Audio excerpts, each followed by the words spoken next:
you both okay with being filmed? Yeah. When everyone's ready. You ready? Part 1 is a problem. Children like Elena and Andy were sold to slavery because their parents could not earn enough to keep them chained when 13. Elena was about to lose 4 years of life as a child slave. Elena was in Delhi. For one reason, their parents paid so little they could not afford to keep for their thousands like their sold to employer for up to 650 euros. They were kept slaves. 21st century slave trade. They were thought to be 100,000 girls as young as 12 and under who were locked in Delhi. The modern day slave trade in India has exponentially gotten worse over the years. Shame learned too. Elena's not an isolated case. Katoon was physically, mentally, from what happened. India's government figures show that 126,000 trafficked children were rescued from domestic service, a year-on-year increase of nearly 27%. Even the traffickers aren't fully depraved. They haven't struck poverty wages for so long. Without wages for so long, the money they've offered them trafficked children seems too clean to reject. Shame learned 3. The traffickers are victims too. If he really earned more than 500 rupees a month in one day, he met a big trafficker, promised him good money if he would send girls.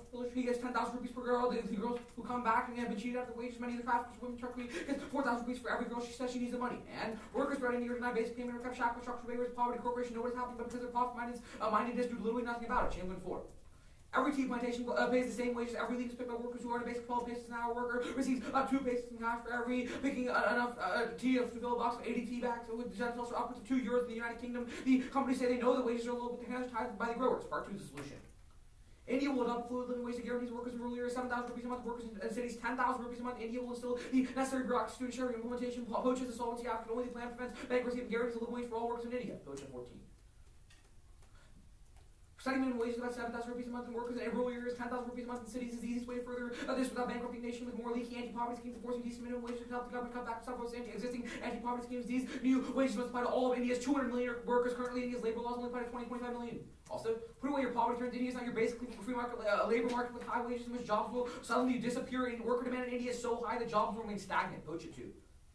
There's no free labor market in India. Free markets operate in these certain assumptions such participants that have already access to information. Not only are Indian workers denied these choices, enshrine social justice, ensure their daily realities are diametrically the opposite, creating a sensible wage as a way to correct these historical wrongs is common sense, even if it leads to a 10% cut in job growth, having 90% decently paid new jobs pro to 100% deprivation. Once Reich argues that after he raised the minimum wage in 1996, the U.S. economy created more jobs in the next 4 years than were ever created in any other 4-year period. The argument is that higher minimum wage killed its job force is largely concerned in the West, where salaries and unemployment are already high. There's evidence that there is no evidence this will happen in India, where labor unemployment is a scant 2%. Its demand for workers here is so high and their wages so low that the business will likely absorb the costs from the passed on to consumers. And only the plan gives workers incentives to work and stop committing crimes. More money also means more spending power for consumers, which is empirically creating more GDP growth in India. This also is going to lead to more investment back in programs to benefit the poor. Which 3. Other economists argue that radically underpaying workers kills the incentive to work, keeping workers away from jobs dependent on government handouts, and leads them towards crime. Even those who do not work, do work despite measly wages, remain poor by paying those workers better. They can be turned into real consumers whose spending will boost GDP. This is something that's already been evidenced when India experienced good rainfall and harvest and rural incomes rise. The plan also creates a democratic environment in India where the dignity of workers matters more. Even if there isn't 100% solvency, still get access to all the future benefits will occur because of the plan. Which 4. It's time to replace such exploitative selfishness and enlightened self-interest. In India will only send to true democracy and development and all that. Citizens have the right to same quality of life into you, or life with and live with dignity. Part 3 is framing. Allow the United States mitigating structural violence through a couple justifications. First, breaking down structural violence, prerequisite understanding moral obligation to open 1. Those structural direct violence go from moral justification to rationalization. Morals, operational sense of justice, identifying what we owe to whom and whose needs, views, and well-being count. Our morals apply to people we value, which find who is inside our moral community. We see other kinds of people, such as enemies or strangers, outside of justice. They are morally excluded. Excluded people can be hated, seen as expendable non-entities. Exploitation inflicted on them seems acceptable in the way that things ought to be harmful to them can inspire celebration. Second, education requires opening up quality dialogue discussion about press bodies and India of too. To grant dignity to those whom we are not used to granting, we must learn to enter the culture space. The occupied education means opening a dialogue with press bodies, cultures in India, and then only then with other cultural civilizations. Such a dialogue will give us an opportunity to learn by expanding our moral rising knowledge, transcend the narrow cosmopolitanism foisted on us by European ideas of civilization. Is admission that when oppression is community-based, resistance has to be to dialogue of cultures that become factional intellectual paths, and these dialogues bring into conversation people, communities in conflict. When normal statecraft fails to make them talk to each other, dialogue with them should be able to humanize our polity and make it richer. Underview. First, and I can't defend counter activities that aren't in stock, going to be doing so. Anal if I sequence AC offense because my offense third staff is going to be is unpredictable because I can advocate for infinite amount of things that I couldn't possibly predict, which enables my ability to clash up clear and strap. Next, occupancy reusable in CX. Next. General academic consensus of living wage reduced poverty contact 14. Minimum wage helped reduce the number of people living in poverty by significantly 2.4% and also reduced the poverty gap by 9.6% in review of literature in the 1990s. Due finds 54 estimates of wage poverty, minimum wage, 48 of them show that minimum wage reduces poverty to remarkable tests among economists. And a focus on abstract theorizing instead of coming up with abstract concrete proposals that engage the material world is infinitely regressive and ensures that nothing gets done. Having a discussion about over concrete proposals is key, Brian.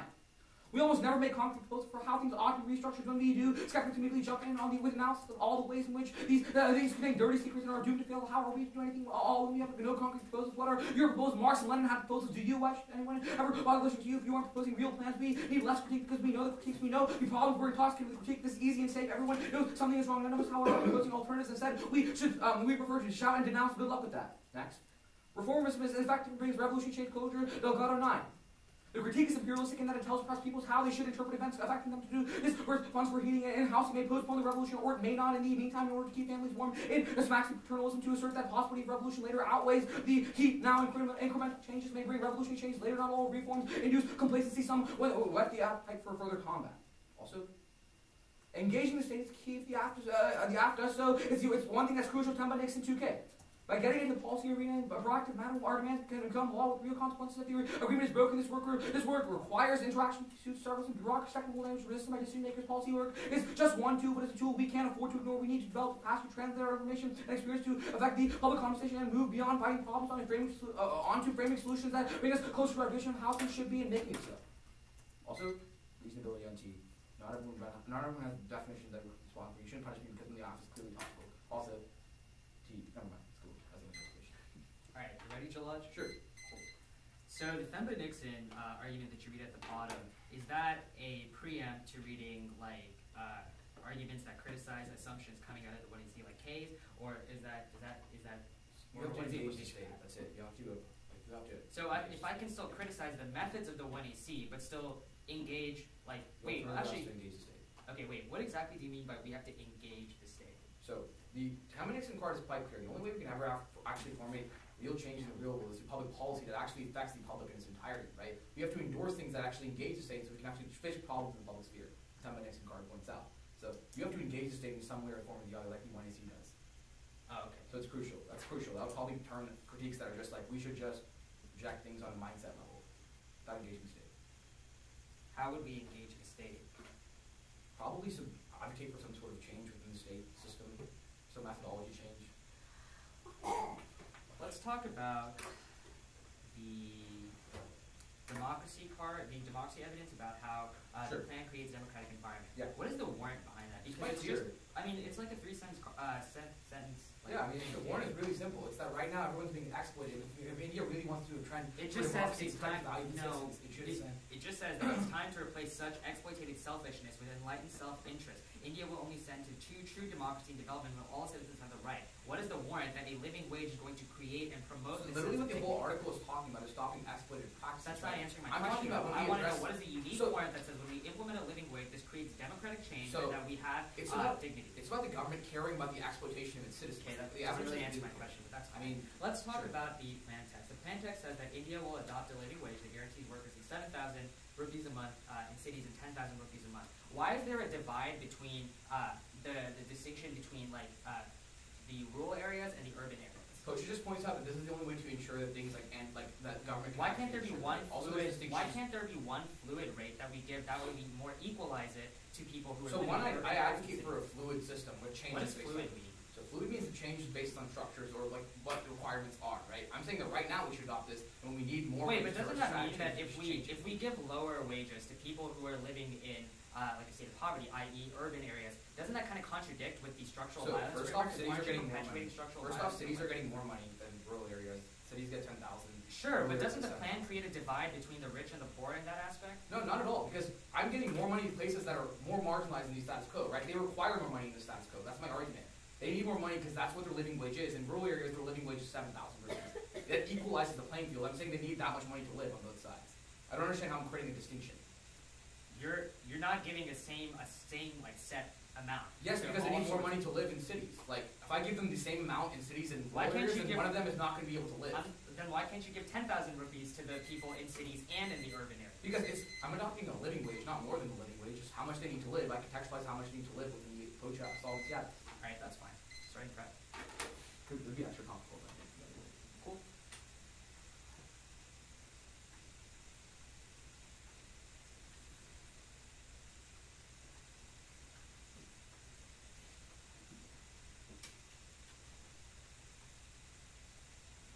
Can I see Themba-Nixon? It's not on the Dropbox. That's fine.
the Delgado 9, like the implication of that? It's that you just can't you can't just assert that people who are oppressed shouldn't want the things that they're asking for in the first place, right? Like people who the idea is that like if they need heat, then they should be able to get heat before you say we should just withdraw from logic of capitalism. Yes. The imperialists just say no, we should withdraw from logic of capitalism rather than give them heat.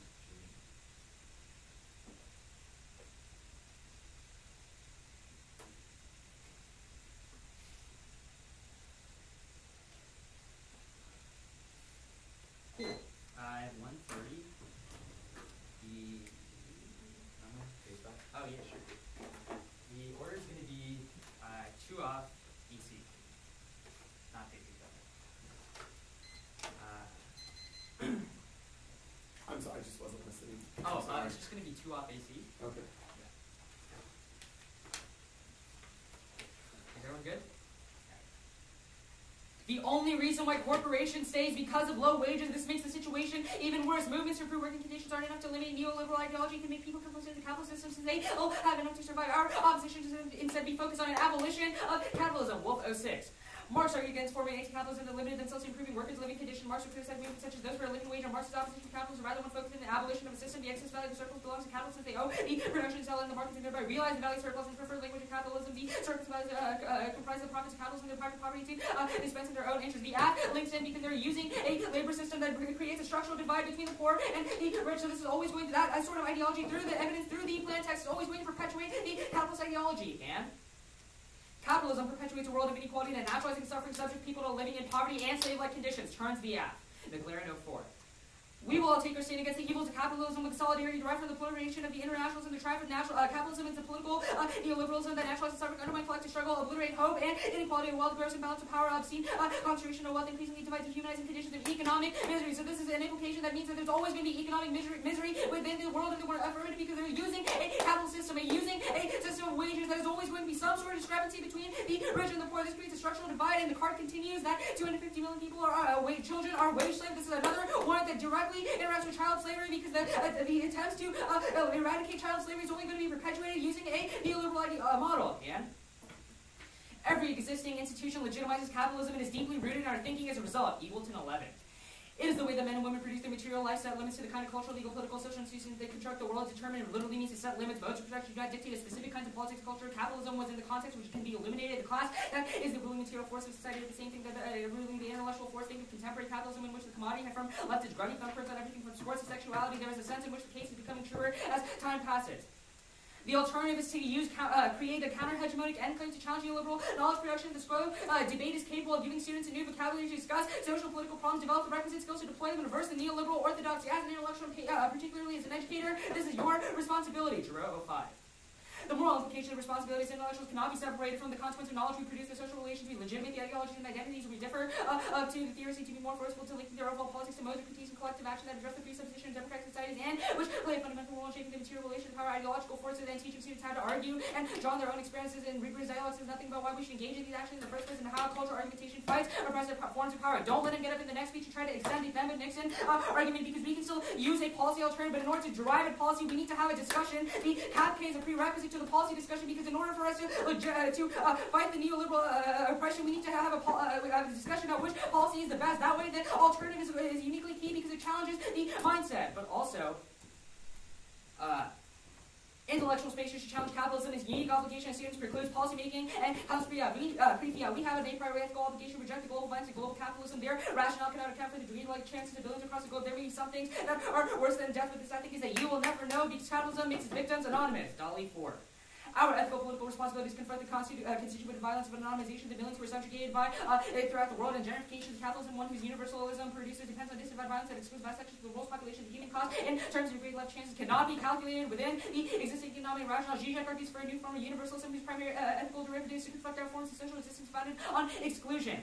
I can see the role of the ballot. The role of the ballot is to award is to vote the best he construct these oppressive norms, but also to add on to his own framing. Debate is voicing the oppressive forms used to question the very nature of existing valuation. Both sides of institutional neglect. Warren and Bruce 3. Contemporary education teaches one side of the issue. Universalizing is the only two. Debate forces everything to be questioned. Debate allows everything to be questioned. The ability of subjectivities presented as objects should be uniquely empowering for individuals disenfranchised by the current system. This is also interactive with the Nixon evidence because we need to use the debate-based form to come up with policies by having discussion and contemporary education, which is what Jalaj's methodology advocates for. only questions one side of the issue.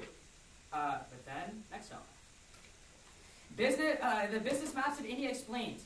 Business outsourcing in India has gradually become one of the well-known business sectors in the country. The main reason behind the growth of the industry are the economic liberalization policies undertaken by the government and globalization to cater to the growing demand of consumerism, the rising market, more foreign companies outsourcing to India, the availability of skilled manpower, cheap labor rates have contributed to the growth of outsourcing. That means that all the companies will leave when they increase the minimum wage in India because it is no longer cheap to have your startups. Capitalist production become more autonomous from political controls, money, technology, people, and goods move with increasing ease across national boundaries. As a result, national states have less power to regulate these trade flows. The economy is opportunity national states to cause a shift in global order that will give new form of imperialism. So that means that for the what I see is also in addition to biting into neoliberalism, it also perpetuates imperialistic thought. Negri and Hurt explain. In contrast to imperialism, empire established no territorial center of power and does not rely on fixed boundaries or barriers. It is a decentralized deteriorization of the apparatus of rule that progressively incorporates the entire global realm with its open, expanding frontier empire managers, hybrid identities, flexible hierarchies, and plural exchange through modulated networks of command. The addition of national colors of the imperialist map of the world have emerged and blended the imperial global rainbow. The empire we are faced with yields enormous powers of oppression and destruction. This function is a turn because the methodology that the 1DC uses to challenge this sort of imperialism, challenge these oppressions, are only going to get worse when we use and legitimate the capitalist system. But then, off the AC, the plan text is, the plan text is problematic for one thing. So it says that India will adopt a food living wage that guarantees workers in rural areas 7,000 and cities 10,000. That is creating a structural divide. When you implement a policy that says that people in a lower income area are going to get less money than people in cities, that is already perpetuating structural violence. So that plan text itself bites back into the framework of structural violence because we perpetuate these illegal norms, but don't let them talk about how that this is just what Poach has said. Poach is a solvency advocate. There's no warrant or reason behind why we have to give there's no warrant or reason in the Poach evidence why we have to have two different price rates. So at the point at which what the plan should necessarily really do is just have one fixed rate that we can do to give to rural areas and urban areas to equalize the income. That's a big deficit there. But also, there's no solvency coming off of literally no solvency coming off the 1AC. You should vote for me as I should. I have a residual link coming, meeting the role of the valid, but also off the argument about how the plan creates a democratic environment. The links to decay already function as terms and reasons as to why this is not true. But also, there's no warrant in the Poach evidence. It says it's time to replace with exploiting selfishness with enlightened self-interest. India will only assent to true democracy knowing when citizens have the right to the same equality, but there's no warrant that talks about how a living wage implemented in India is uniquely going to create democratic dignity. You should, even if you think that in the next speech that I'm going to lose the alternative, the individual links of the critique functions, individual disadds to the 1AC's methodology. And that's what I've heard. Cool. Ready? Yeah. So the alternative is just rejection, right? I wouldn't say it's rejection. So what is the one NC advocacy? Sure. So the NC advocacy talks about, let me just pull up the exact. Just tell me the text of the advocacy. Yeah, I'm trying to do that. Yeah. So it says the alternative is to use and create a counter-hegemonic enclave to challenge neoliberal knowledge production and the quo. My argument is that the debate space where we are right now is capable of giving students a new vocabulary. So it is just rejection. I mean, in essence, but I don't specify that it's specifically rejection. I'm saying that we should have a discussion. Wait, so we should have a discussion in this debate space, right? The argument is that whichever methodology best deconstructs the suppression. That's fine. Let's talk the about additional warrant for the alternative comes from the that's warrant fine. of Russia. It's fine. Let's talk about the case. Let's talk about the second off case. Yeah. The Business India card, right? Can you explain me the warrant in that card? Yeah. Can I see it actually? Yeah, it's right here. But can I read it? Yeah, just explain me the warrant in the card. So the argument talks about that currently in the status quo, businesses are outsourcing to India. What businesses? Like startup and tech companies, et cetera, et cetera. So wait, it's not just tech companies? Not just tech companies, dude, but like all these other. Wait, I want you to tell me what companies it talks about. I mean, the card doesn't specify particularly what company, but it says businesses in general outsource in India has become because the main reasons is the growth of industry, the liberalization policies, the rising market, more foreign companies are outsourcing as a result, the availability of manpower, cheap labor, that's fine. etc. That's fine. Let's talk about. Let's go back to the alternative of the critique. So, Zhou just says that we have they have to reject capitalism, right? That's the warning value is, right? Yeah, so it's a pre-fiat reason. It comes prior to policy making, and if you're going to try to extend the Fed-by-Nixon card, this kind of functions before that. Why? Why? Because in order for us to develop policy, we need to be able to challenge it and understand and have a discussion about it. Policymakers don't just make things in a vacuum. They have to have have a discussion. Wait, so why couldn't the 1NC just advocated that policymakers reject capitalism?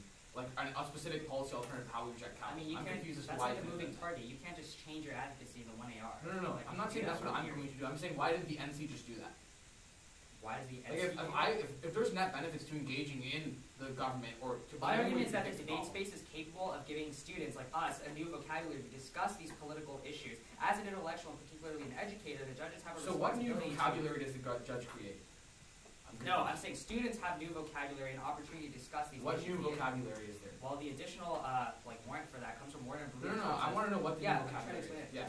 It says that, first of all, contemporary education techniques only teach one side of the issue. That is what I'm interpreting, at least, the implications that Themba Nixon does. My argument is that debate forces students to question both sides of the issue because it allows everything to be questioned. The ability to empower and question and interrogate assumptions is pivotal and empowering to individuals who are. Wait, so in this round, I can get up and say cap good. What are you? I don't. What is that? You said that we can have discussion on both sides, but it seems like you're closing off discussion. I'm critiquing the assumptions Okay, coming off of the 1AC.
I use 210. It's going to be extensions out of the AC underview, starting with the status code theory, and then going down from there. Then it's going to be the order he went in, the cap K, then the imperial K. Wait, no, sorry. Extension out of the underview, then it'll be af case, then cap K. Right.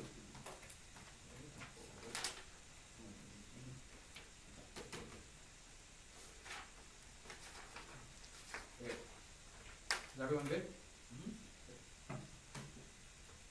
Dude, you probably shouldn't be considering the theory violation as to why you can't make changes in these status quo. In particular, you talk about rejecting the weight system specifically in the 1AC that probably changed in the status quo systems that you talk about. In order for him to defend status quo, he probably had to defend some sort of weight system that would exist within any system. That means the clear violation. If he's talking about rejection of weight systems in entirety, that's a violation of theory shell. Also, you can say first that null by 6 minutes AC by office compared to status quo, and second, you extend it to unpredictable reasons, and I can't ask you for any amount of things that I couldn't possibly, which inhibits my ability to have developed clash not develop the career side. The offense, first it's key to ground. The first offense is key to ground. Both you have equal access to ballot. If I don't have ground in this round, there's no way for me to have access to ballot. Second, the predictability is also key to ballot because I can't develop coherence ground. There's no way for me to answer other entities in the first place. That means there's no way for me to gain ground without access to it. And fairness is voter competitive advantage equal terms also includes education specifically because one wouldn't be here if there was no fairness in this round. I.e., rounds are just unfair. No one would want to play debate. It's a game in the first place. Second, there's no the only reason education matters to us is because rounds are fair. That's the only reason we contextualize education in the first place. Third, the only way for a discussion that the 1NC wants to have about capitalism is first fair rounds to be first. You're making changes in status quo and nullifying my offense. You can't do this. It's the easiest place to vote. If it's not liking your argument, he concedes it. There's no place to go over there. Second, you're conceding all the underviews are probably internally turned here. The Brian Evans is quite clear. We can't just stop critiquing everything. He's literally just critiquing capitalism society. We should just reject capitalism. Brian literally talks about how we need to have proposals. He wants them. Clearly, he gives the example, Marx and Lenin had proposals, what do you do? There's nothing that he does in the 1AC except talking about rejecting the 1AC advocacy. He doesn't give you a specific thing that we can do to change our mindsets and have new systems in the first place. Brian, see, this is the only way for us to ever solve. We have to have concrete policy options to change anything to say internal link turn to your solve. Your alternative does nothing. Second, he Delgado evidence is even better in this front. Internal link turns both the cap K and the imperialism case talks about how you can't just deny what people want in these status quo. That's just you. You're just entrenching them in imperialism even more. If somebody who's living in the cold wants heat, but you tell them that you can't have heat because it's capitalistic, you're literally just impressing them even more. We have to give them the heat and then go back to capitalist system because we have to first give them the mechanisms to break down capitalism, stuff like that, in order for things to happen. The only way we can actually break down structures of things like imperialism, capitalism, like ensuring we listen to the oppressed voices that he talks about. Delgado is really clear that we have to first give them what they want. It's clear that we need to have a living wage first. Then, you're going to say the Tempa Nick Summit is quite clear that we have to engage the statements only for us to ever change policy entirely. You can talk about rejecting in this debate right now all you want, but if you want to fix capitalism problems in the real world, the only way to do that is to engage the statement and actually discuss what the effects of specific public policies are. You can say that you can just say the state could ultimately engage this, but would you never specifically tell you how the state's going to engage this? There's no way for us to ever know what the alternative is, how to solve back things like capitalism in the first place. That means there's no way you can vote on the critique because he gives you no mechanisms that actually affect real world change. And then then on the AC specifically.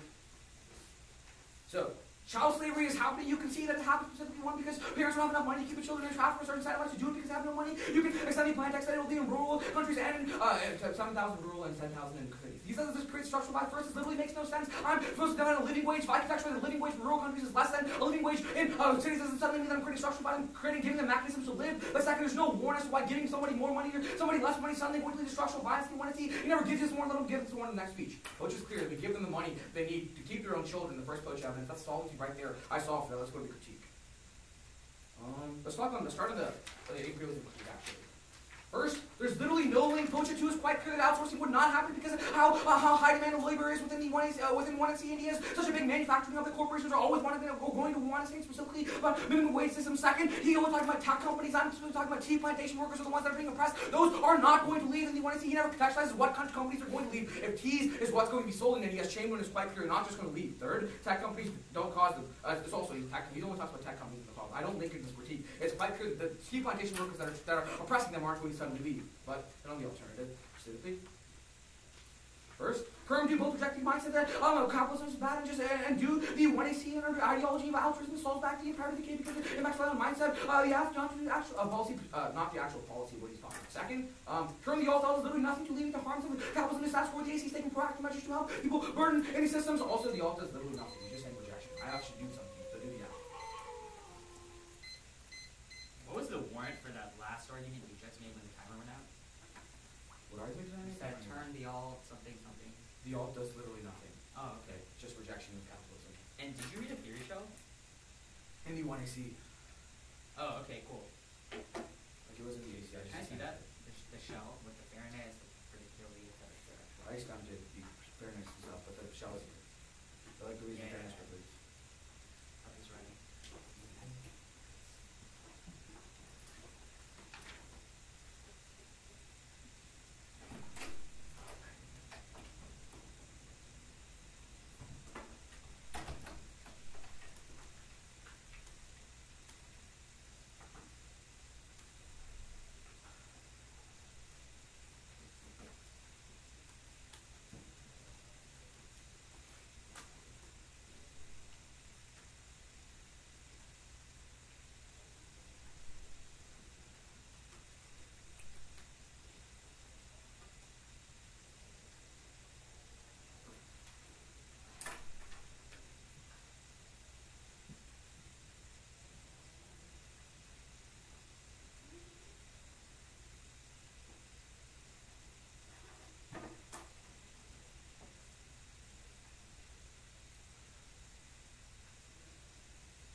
It's gonna nine.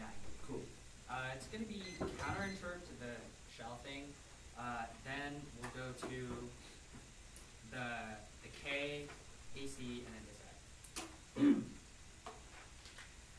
Counter interpretation, the role of the ballot is to vote if the debate best breaks down structural violence. His own evidence, you can cross-apply from his framework, the Obitow 01, that says that breaking down structural violence is a prerequisite to understanding moral obligations. So that means that him running this theory shell and blowing it into something that exacerbates is actually going against his own thing, because he's closing off the discussion and criticizing the assumptions. We can still have a coherent discussion. It doesn't necessarily have to be a counterplan debate. We can still talk about which methodology best meets the role of the ballot and which methodology is going to resolve the issue of neoliberalism. But also, big mistake is that his own author, the Vijay 2 evidence, says that education requires opening our polity and dialogue to discussions about a post-body in India. This feeds directly into the alternative, because my alternative says that we need to have a discussion and talk about it within the debate sphere of his own framework justification, and the 1AC does that. It's a game over issue for him right here. But also, extend the word of Baruch that says that debate is a voice of the oppressive force, seeks to question the very nature of existence, evaluation, both sides of the institution, and neglect this function as reasons to reject the standards of like predictability and Stratsky or prep, whatever, because contemporary debate, which is what he's advocating for, teaches only one side of the issue, universalized that is the only truth. But debate orders everything to be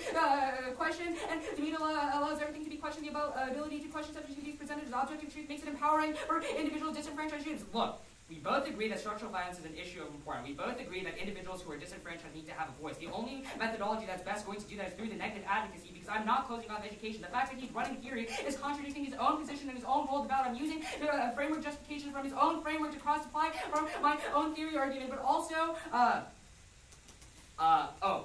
just another response onto the predictability stuff. It's on the wiki. Like, I disclosed this. There's predictability goes away. You could have seen my wiki. All the cards are there. But then, let's go through the K.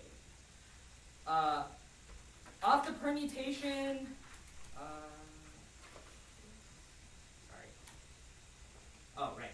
So off the permutation, the aft does not get a permanent methods debate. For a second, the perm is severance out of the aft method. The AC was centering around child labor in India, allowing the aft to recenter debate with the perm severance out of the AC's choice to aft chose to focus the debate with the holistic slavery rather than engaging the issue of capitalism, serving severance as a voting issue, because I can engage in performative method debate if the aft refuses to defend a single perm. And don't buy the BS permutation. They assume that everyone is on an equal playing field, has fair access to these sort of issues that they advocate for. They represent the white straight privilege and word heteronormative. You should hold them to the text of the 1AC. They specifically talked about child labor, slavery in India. Don't let them magically include the capitalism alternative in the 1A right now. Their representation of the 1AC already excluded a certain group of people. This ideology is commonly deployed in policy. My argument is that it's not a criticism of being in the 1AC, but rather it's a common political tactic to say, hey, we're going to solve for this now. He talks about how we need to be like policymakers and have a different alternative, but he himself is entrenching into that same mindset by using the permutation, because this is exactly what policymakers do. If something goes bad, they're like, oh, okay, you know what, we're just going to do this now.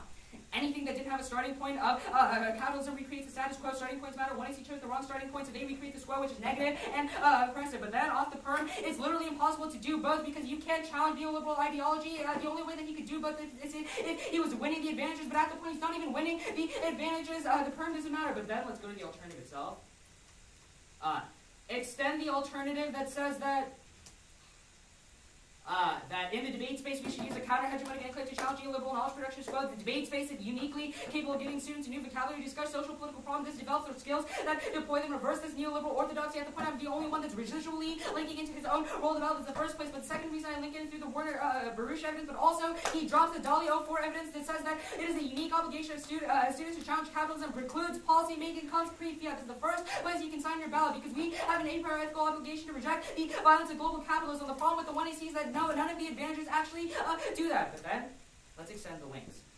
First, extend the wolf that indicates that this makes the situation worse. Movements to improve the working conditions, i.e. what he's doing in India, aren't enough to eliminate the neoliberal ideology. It can just make people, it'll make people complicit in capitalist system. He doesn't engage in that war, but our opposition instead of be focusing on the abolition of capitalism, which is a better net alternative. Also, he ignores the McLaren term that says that capitalism perpetuates a world of inequality, naturalizing suffering, and subjects people to living in poverty like slave-like conditions. So even if you think that I'm losing the alternative level of debate, he dropped the argument I made in the 1 area about how the links function as individual disads to the next methodology. This is the next place you can use to make your decision here. But then let's go to the app.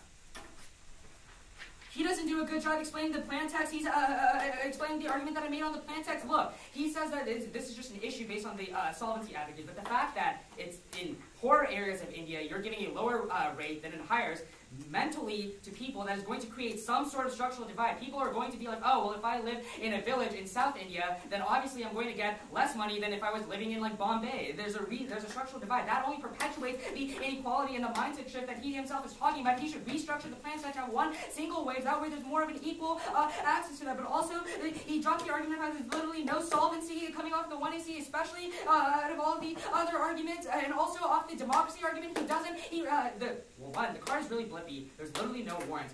Doesn't explain to you uniquely how a living wage is going to create systems of democracy. The round's going to break down incredibly simple. Half doesn't get a permutation. The theory shell goes away at the point at which his own framework advocate violates the spikes coming, the thing. And then also, off the cap K, you vote off the alternative, and even if you don't buy that, you can vote off the conceded argument of how the links function as individual dissat, and the fact that the app perpetuates the structural divide through the literal text of the plan. It's a neg ballot. Oh, yeah, sorry, dude. Yeah, no problem. What do you expect?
So it's going to be the shell and the 1AC, then extensions of the underview, we'll have those three cards, which will be cross-apps to the K, and then it'll be AC, then it'll be the permutation on the alternative, the counterpart. I'll make sure I'm telling you guys where I am, but I'll start off with theory for sure. Okay, is everyone good? Extend the interpretation of that can't counter obviously that argument status code because you can't read counter interpretation for a shell I read in the 1AC when you violated the shell in the last speech door. The reason why you give me any credit on the counter interpretation when I read this shell in the 1AC clearly violates making a change in status code. He would have a defense sort of weight system if he's defining the status code. He's not doing this. He even concedes the violation. He is violating the shell. He concedes this in entirety. He said the first error that this nullifies 6 minutes of AC offense because my offense is compared with the status code. That means that literally you screw me over in my ground. And ground is literally key to fairness because you both have equal access to the you can set the fairness as a voter because you commit to make man is equal. Literally the reason and you can extend me. I gave you 3 reasons why fairness came first in the last speech. That precludes his discussion arguments in the first, but the third one, especially in order for us to have discussion, the rounds have to be fair because there's no way for me to engage in other positions about if rounds are unfair in the first place. Second, he talks about I contradict my own middle ballot. The problem is I don't roll the ballot. Mine was talking about the purpose of education. When I'm giving you reasons why fairness precludes education, there's no reasons why my roll the ballot matters in this round or it's not even roll the ballot. It's not even called. Let's not call it that. It's literally just what education should be. I'm telling you fairness precludes first because that's literally the reason why we're here. Second, because the only reason education matters is we're fair. That's the only reason we would have education in the first place. We're having some sort of fair debate with third. It's the only way for us to have discussions he wants us to have. Pull the trigger right there. But you had to vote off of fairness. The voter's fairness was a voting issue, and clear reasons we vote for the issue. Let's go to the AC. You can extend the child slavery is happening over there because parents can't don't have enough money to keep the children. The vote is quite clear that we give them that money. They can now stop child slavery and stop selling the children to slavery. It's only turning the 1AC is an argument that I create structural divides. There's literally no warrant. Why paying one person is in the rural area $7,000 and one person in the city $10,000 is going to create any sort of structural divide that's different from the 1AC. That's different from the NSC. There's literally no warrants to why this is true. Second, I would say this is not true. I'm supposed to defend a living wage. I contextualize a living wage within the rural areas is 7,000. The living wage within and urban areas is 10,000. That means they're living equal playing field because they are able to live. There's no reason why they're unequal. Let's go to the K. Extension of the underview. You can see the Brian extension to Andy Delgado extension will literally take out the 1AC, specifically the Brian when he talks about you may think rejection does something, you may think that you're doing something, all this things to stop rejection, but it doesn't, literally doesn't. Brian is quite clear, you have to have proposals to solve the problem. We spent literally centuries talking, critiquing it, but you don't have any proposals. Marx had proposals, Lenin had proposals. If you don't do anything to actually solve that capitalism, there's nothing you can do. The alternative does literally nothing. The Delgado evidence is quite clear that the 1AC have to come first. One, because it's imperialistic for him to just say that people who are poor or people who are stuck in poverty shouldn't be asking for wages because wages are capitalistic because that's what they want. You're literally oppressing them by saying, no, I need something. If I'm cold and I need heat, that's capitalistic. You're literally pressing them through imperialistic means saying, no, that's capitalistic. You can't have what the heat. When they need that basic means to even survive and challenge capitalism in the first place, that's literally critically permutation on the alternative. It's quite clear that we need to first do the 1AC and then do the private because that's the only way for us to ever solve back the issue of the countermoney in the first place, because we have to first give them mechanisms to actually challenge capitalism. You can turn the argument, you can turn his argument against him. He presumes everybody's on the equal playing field. People who are poor don't have the ability to just reject capitalism in the first place. We have to actually do something to reject capitalism. Only I do that. Last combination of evidence is quite clear that turns the NC. The only way we can actually stop capitalism is to make actual policy and make, as we discussed, policy changes, because only policies affect the real world. Just us as debaters saying that we should reject capitalism doesn't do anything to solve capitalism in the real world. How much time do you have left, sorry? Oh, okay, so it doesn't actually do anything to solve in the real world. Also, last in the permutation. There's no reason why. I'm not severing out of the permutation. I'm saying that we can do the at first and then the next. There's no reason why it's true. Correct.